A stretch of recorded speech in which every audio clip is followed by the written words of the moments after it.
Y testes are located outside, जो वृषण होता है वो बाहर की तरफ क्यों होता है? ये मोस्टली मेल के अंदर ही होगा, मोस्टली क्या मेल के अंदर ही होगा।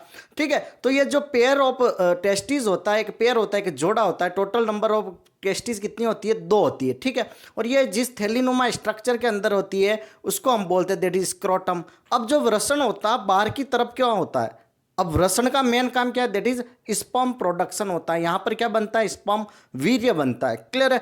तो जो स्पर्म प्रोडक्शन टेस्टिस के अंदर होगा, अब जो स्पर्म होता है उसको हमारी नॉर्मल बॉडी जो टेम्परेचर होता है उससे 2 से 3 डिग्री सेल्सियस कम होना चाहिए। हमारी नॉर्मल बॉडी का तापमान कितना होता है? 37 डिग्री सेल्सियस।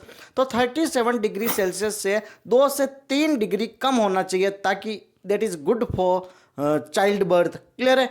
अच्छी क्वालिटी का स्पर्म होगा तो उसके लिए 2 से 3 डिग्री सेल्सियस टेम्परेचर कम होना चाहिए, इसलिए बाहर की तरफ होंगे ताकि 34 से 35 डिग्री सेल्सियस का टेम्परेचर मेंटेन हो जाए।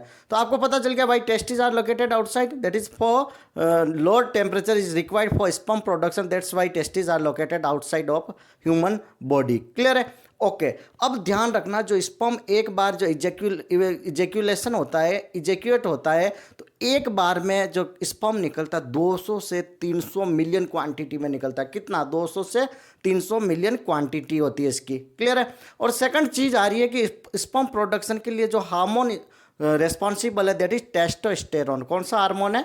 Testosterone. Thank you so much. Channel पर नए हो तो लाइक से सब्सक्राइब जरूर करें।